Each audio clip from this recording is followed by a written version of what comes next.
haram perdagangan futures kripto di Binance Kajian Hukum Islam. Selamat datang.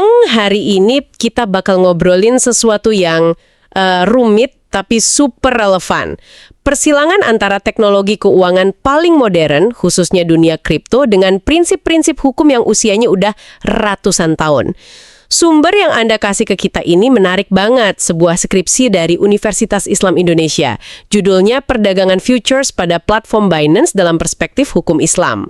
Jadi tujuan kita ngobrolin ini simpel aja. Kita mau bedah 3 hal. Pertama, futures trading itu sebenarnya apaan sih? Kedua, praktiknya di platform raksasa kayak Binance itu gimana? Dan yang paling penting, apa kesimpulan penelitian akademis ini soal cocok atau enggaknya praktik ini dengan prinsip Islam? Anggap aja ini jalan pintas buat Anda biar paham topiknya tanpa pusing baca skripsi ratusan halaman. Betul. Dan yang bikin ini menarik kan, bukan cuma soal kriptonya ya, tapi bagaimana sebuah kerangka hukum yang sudah sangat mapan, yang dibangun di atas prinsip keadilan dan kejelasan, diuji sama inovasi yang kecepatannya luar biasa. Ini bukan sekedar pertanyaan hitam putih boleh atau haram, tapi lebih ke pertanyaan, kenapa? Prinsip fundamental apa sih yang sebenarnya dipertaruhkan di sini? Ini seperti melihat benturan antara tradisi yang mengakar kuat dengan disrupsi teknologi. Tapi, lewat kacamata riset yang serius. Oke. Mari kita bongkar pelan-pelan. Kita mulai dari yang paling dasar dulu deh. Istilah futures atau perdagangan berjangka. Jujur, saya sering dengar tapi nggak pernah 100% paham. Ini kayak kita beli saham gitu bukan? Nah, itu dia bedanya. Skripsi ini ngejelasin dengan bagus. Kalau beli saham, Anda beli sebagian kecil kepemilikan perusahaan. Kalau beli barang di toko, Anda dapat barangnya. Perdagangan futures ini beda. Ini pada dasarnya adalah sebuah kontrak, sebuah perjanjian, gitu. Anda dan pihak lain setuju untuk melakukan transaksi jual atau beli sebuah aset di masa depan, misalnya sebulan dari sekarang, tapi harganya dikunci hari ini. Tunggu, harganya dikunci hari ini untuk transaksi di masa depan. Tujuannya apa? Disitulah kuncinya. Awalnya, konsep ini dibuat untuk melindungi produsen dan pembeli dari fluktuasi harga. Misalnya petani jagung, dia takut harga jagung anjlok pas panen. Jadi dia jual kontrak futures jagungnya sekarang dengan harga yang bagus. Tapi, di dunia kripto yang kita bahas ini, tujuannya udah bergeser jauh. Jarang banget ada yang trading futures Bitcoin karena benar-benar butuh Bitcoinnya sebulan lagi. Tujuannya, seperti yang ditekankan skripsi ini, adalah murni cari untung dari selisih harga. Anda cuma bertaruh, harga bakal naik atau turun. Barangnya sendiri, si koin kriptonya, seringkali nggak pernah benar-benar pindah tangan. Yang diperdagangkan itu ya kontraknya, atau lebih tepatnya spekulasi harganya. Oke. Jadi ini lebih ke permainan prediksi harga daripada jual beli aset beneran. Pantasan skripsi ini nyebutnya sebagai full risk business. Risikonya berarti ada di prediksi yang meleset itu ya?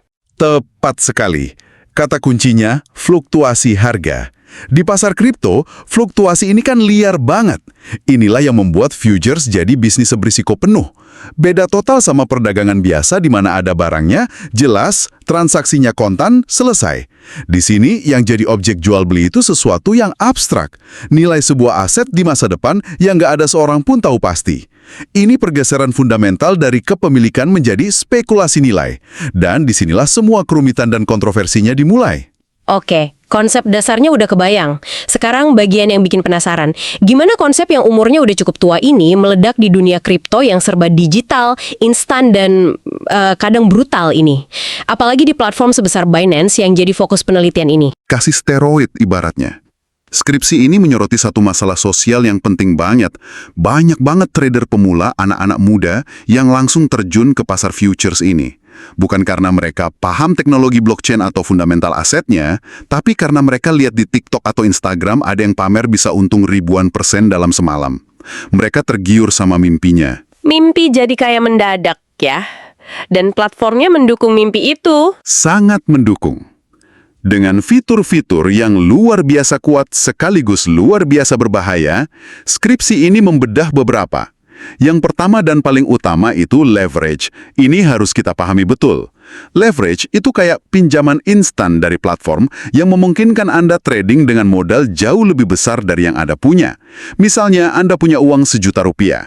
Dengan leverage 100 kali, Anda bisa membuka posisi trading senilai Rp100.000.000. Wah, gila juga.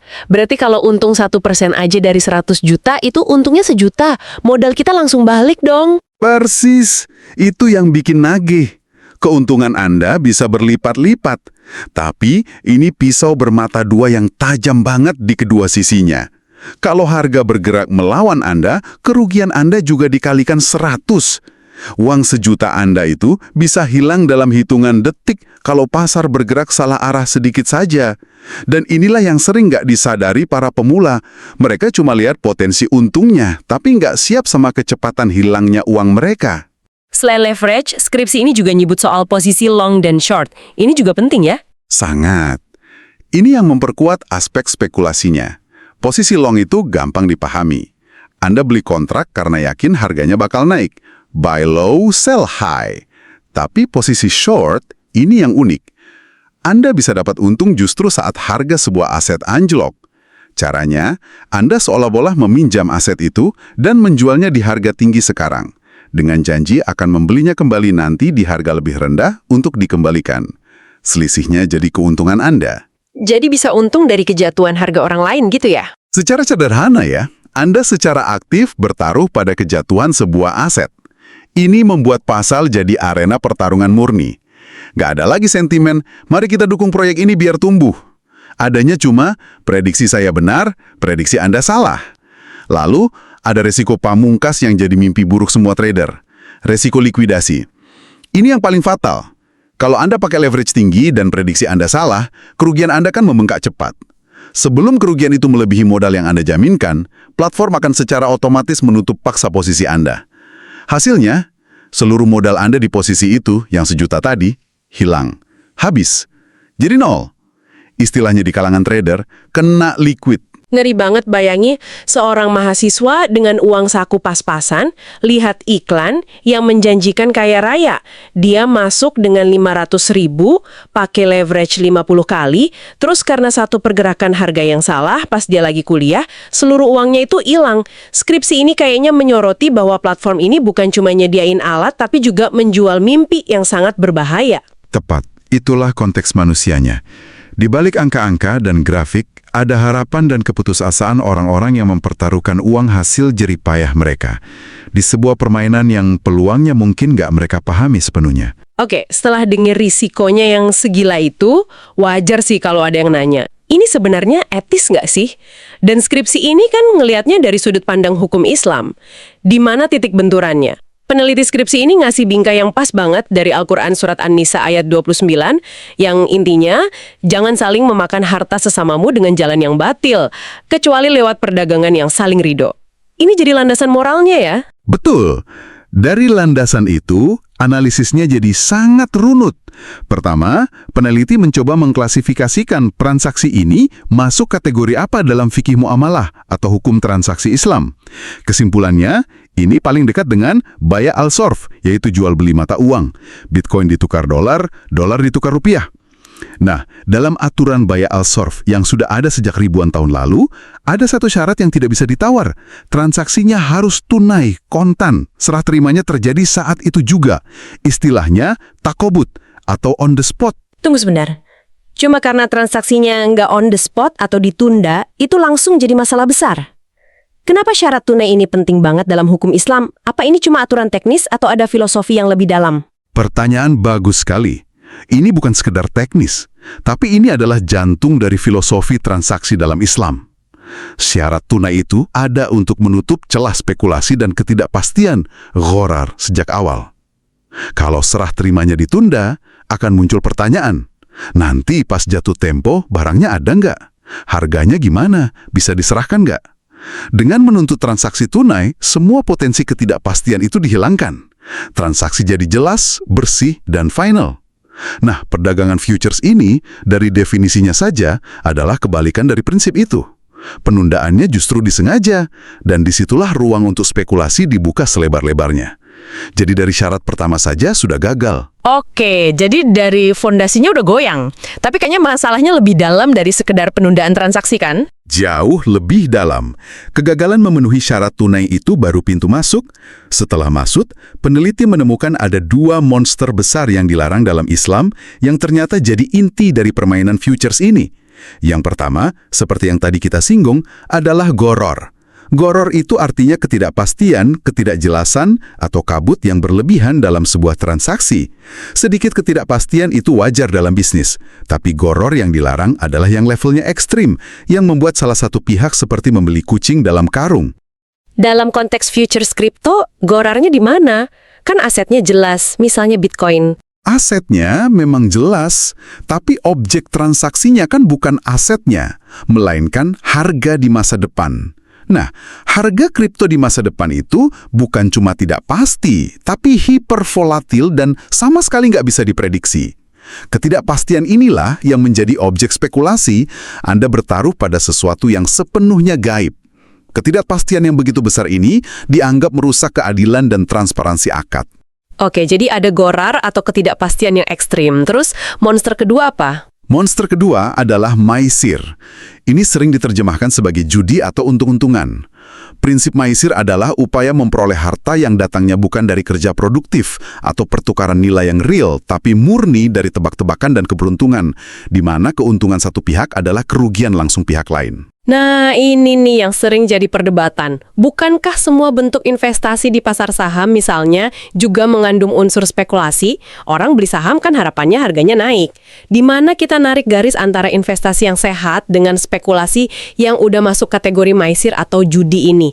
Apa leverage itu pembeda utamanya? Itu pertanyaan krusial, dan skripsi ini secara implisit menjawabnya.